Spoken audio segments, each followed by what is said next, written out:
बिस्मिल्लाहिर्रहमानिर्रहीम। अस्सलाम वालेकुम नाजरीन, मैं हूं आपके साथ फ़िज़ा रियाज। रोज़ाना लाहौर न्यूज़ आपके लिए खुसूसी इफ्तार ट्रांसमिशन लेकर आता है, रोज़ा और सेहत।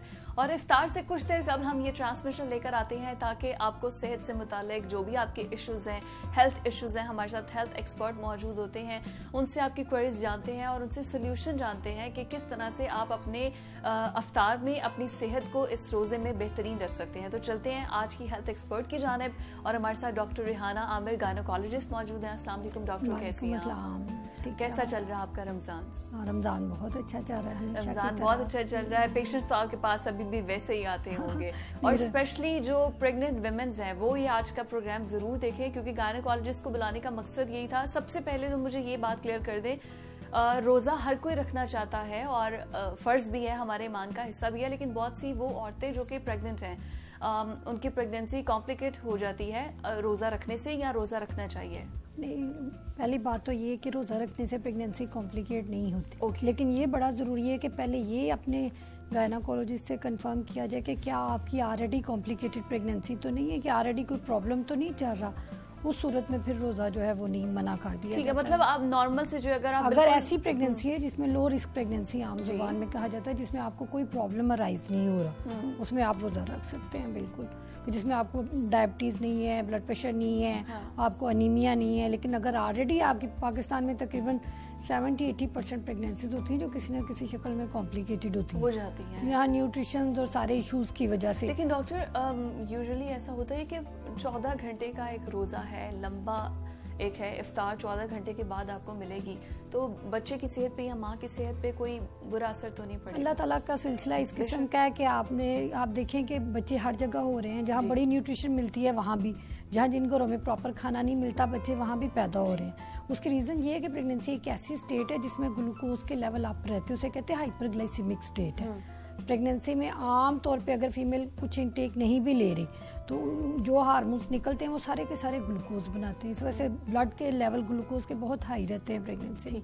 अगर आपका इंटेक नहीं भी है तो वो बच्चे के लिए सफिशिएंट होते हैं। इसलिए ये इस तरह का कोई सिचुएशन नहीं, ना कहीं डॉक्यूमेंटेड है, ना रिसर्च प्रूव करती है कि अगर किसी फीमेल ने रोज़ा रखा तो उसकी वजह से बच्चे को, अगर तो ग्लूकोज बिल्कुल फीमेल का 0 हो गया, हाइपोग्लाइसीमिया हो गया, 40 हो गया, 50 हो गया, तो उससे बच्चे का भी ग्लूकोज नीचे चला जाता है। लेकिन प्रेगनेंसी एक ऐसी स्टेट है खुद अपना लेवल मेंटेन करती है, इसलिए कहीं रिपोर्टेड नहीं है कि ऐसी फीमेल ने जिसको कोई प्रॉब्लम नहीं था रोज़ा रखा तो मतलब बेहोश हो गई, या बच्चे का आईयूडी हो गया, बच्चे का यूट्रस में डेथ हो गया, इस तरह की कोई बात रिपोर्टेड नहीं। क्योंकि प्रेगनेंसी एक समझ ले मायरेकली इस किस्म का है कि उसको अल्लाह के साथ मैनेज ही इस तरह कर रही है कि हमारी बॉडी खुद ब खुद ग्लूकोज बना रही है, खुद ब खुद सारा कुछ दिया जा रहा है उसको।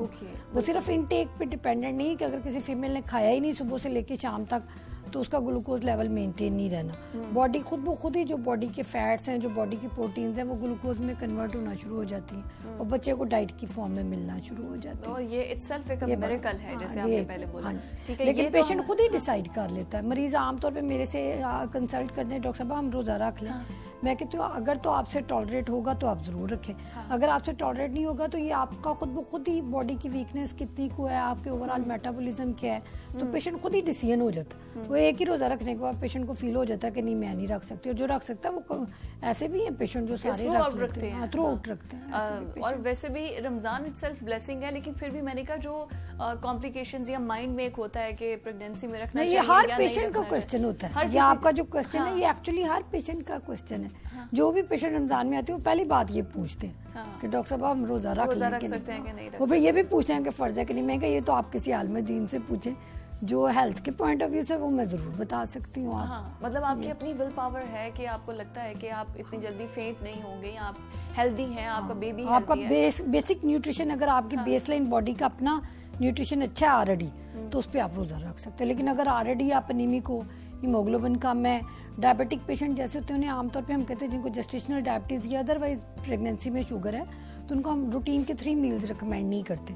उन्हें हम कहते हैं कम से कम आपने 7 to 8 meals more frequent and small meals के बार बार खाएंगे और थोड़ा थोड़ा तो फिर ऐसा पेशेंट तो जाहिर है कैंडिडेट नहीं है कि वो रोजा रखे। मतलब ये ओवरऑल आपकी हेल्थ कंडीशन पर होता है कि आपकी हेल्थ कितनी स्टेबल है, स्टेबल कितनी, आपकी प्रेगनेंसी कितनी कुछ स्टेबल चल रही है। बिल्कुल वो आपका गायनेकोलॉजिस्ट जब आपको चेक कर रहे होते हैं रूटीन में वो अवेयर ऑफ होते हैं सिचुएशन से कि आपका स्टेटस क्या है। बिल्कुल। अच्छा, रमजान से हटके भी अगर जो प्रेग्नेंट लेडीज हमारा प्रोग्राम देख रही हैं उनको आप क्या मील सजेस्ट करेंगे कि अब जैसे अभी तो हमारे 2 मील्स चल रहे हैं, एक सहर और एक इफ्तार, आपने ये 2 मील्स लेने हैं, इसमें भी क्या न्यूट्रिएंट्स होने चाहिए? प्लस अगर आपके वैसे नॉर्मल डेज में भी जिस तरह आपने बताया कि जो डायबिटिक पेशेंट्स हैं वो एटलीस्ट 7 मील्स लें, थोड़ा थोड़ा लें, थोड़ा थोड़ा लें और बार बार लें। तो जो प्रेगनेंसी में आइडली यही है सिचुएशन। प्रेगनेंसी में जब एकदम बहुत ज़्यादा पेट भर के खाया जाता है तो उससे एक स्टमक अपसेट होता है, दूसरा पेशेंट कहते हैं मुझे वॉमिटिंग की फीलिंग आती है।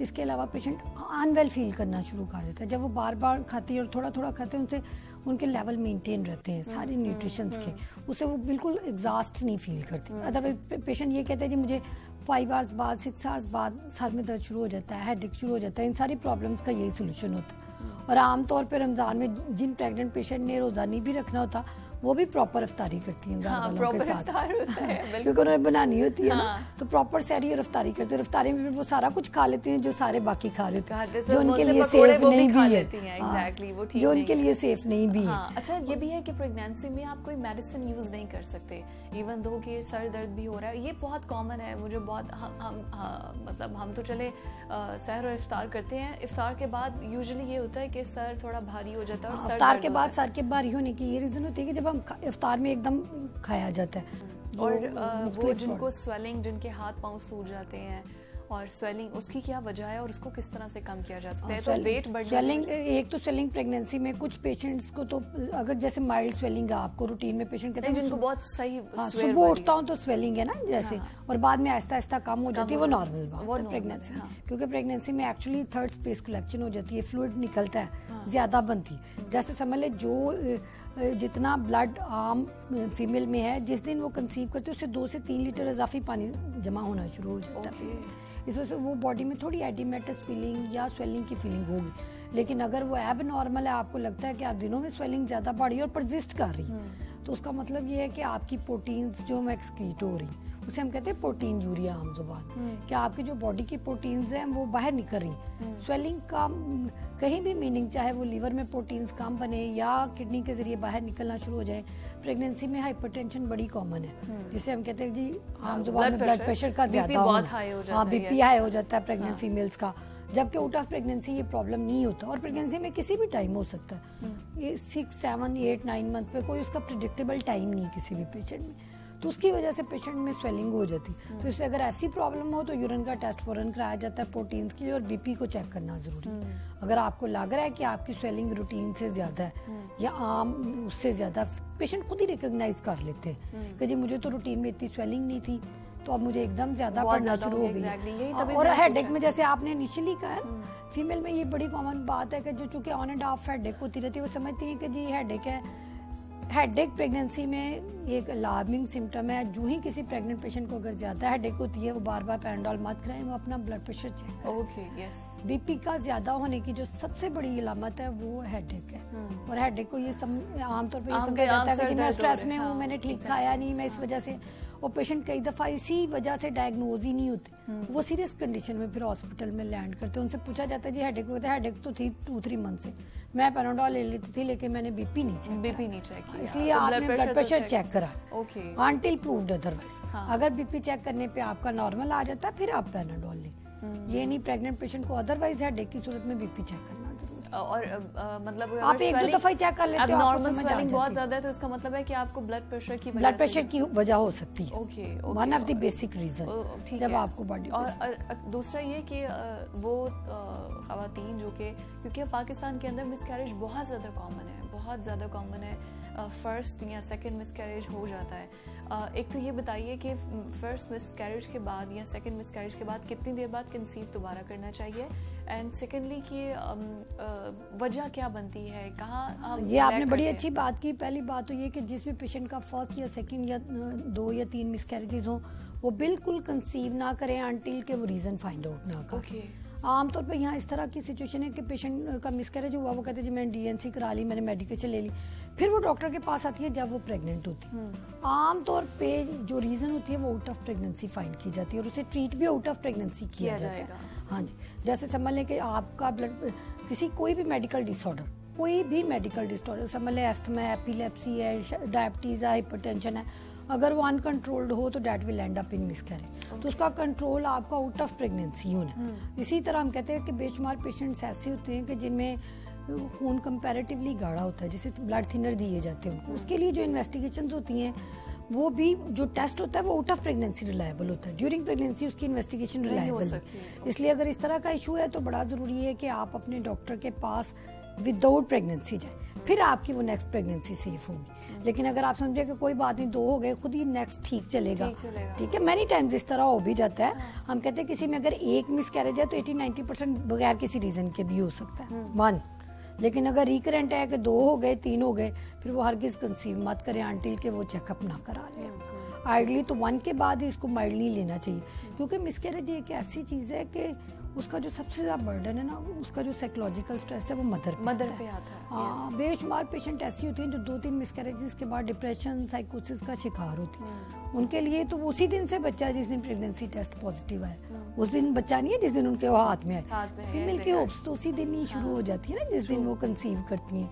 इसलिए इस मसले को इसी तरह ही समझना चाहिए कि जी एक लाइफ का लॉस है, not only a miscarriage, this is loss of 1 life.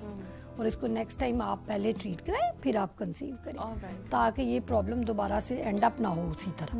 वो फिर एक फीमेल की पर्सनैलिटी में एक बहुत बड़ा वो ड्रॉबैक आ जाता है, खालीपन आ जाता है जिसको फिल नहीं किया जा सकता। मैं इसी वजह से तो उनको एहतियात, एक तो ये कि आपने बोला पाकिस्तान में उतनी केयर भी नहीं है ना, प्रेगनेंसी को जो केयर मिलनी चाहिए पाकिस्तान में उस तरह वो केयर नहीं है। तो पाकिस्तान में केयर टिप्स में क्या देंगी कि इस केयर टिप्स में सबसे बड़ी टिप ये है कि प्रेगनेंसी को ये समझते हैं कि जी हमारी दादी है, माँ हमारी नानी है, माँ उन्होंने 6 बच्चे पैदा किए, 8 वो तो कभी हॉस्पिटल की शक्ल नहीं देखी थी, तो आप ये कहते हैं कि हमें हॉस्पिटल लेके जाए।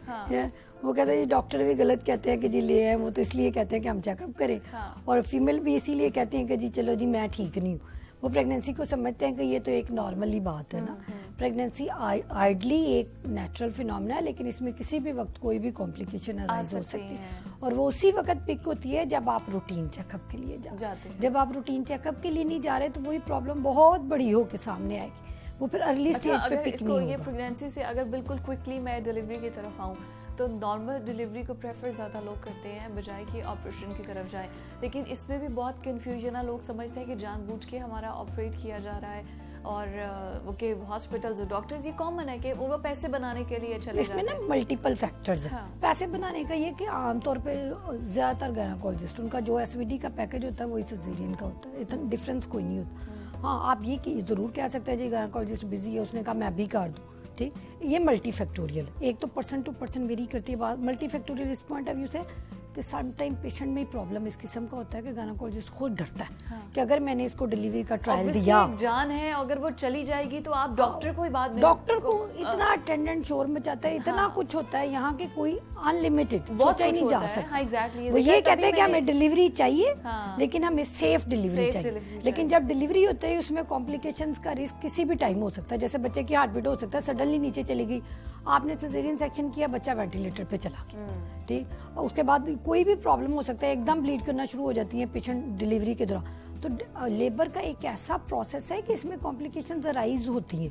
पहले पेशेंट अगर विलिंगली उसको एक्सेप्ट करेंगे तो गायनेकोलॉजिस्ट का जो फियर है डिलीवरी करने का वो खुद ब खुद ही कम हो जाएगा। लेकिन पाकिस्तान में फिर वो एक ट्रस्ट वाला जो एलिमेंट है ना वो खत्म हो जाता है। वो कहते हैं इसने हमारी फीमेल को भी सीरियस कर दिया और बच्चे को भी कर दिया। वो ये नहीं समझते कि ये एक नॉर्मल फिनोमेना है, जब लेबर में से गुजरेगी तो सिजेरियन का रिस्क पूरी दुनिया में जहाँ बहुत अच्छा सेटअप है, गायनेकोलॉजिस्ट पूरी एफर्ट के साथ ट्रायल दे रहे हैं, वहाँ भी 20% रिस्क है कि कोई ना कोई प्रॉब्लम अराइज होगी और सिजेरियन और ये जैसे आपने पहले बोला कि ये नेचुरल है, इसमें कभी भी कुछ भी हो सकता है। लेकिन आपको सेफ साइड पे रख के दोनों साइड से, डॉक्टर्स को भी और पेशेंट को भी, आपके वक्त का बहुत शुक्रिया, बहुत थैंक यू सो मच। और कोशिश ये थी कि जितनी भी क्वेरीज हैं उनको सॉल्व किया जा सके। मुझे प्रोग्राम से इजाजत दीजिए, अल्लाह हाफ़िज़।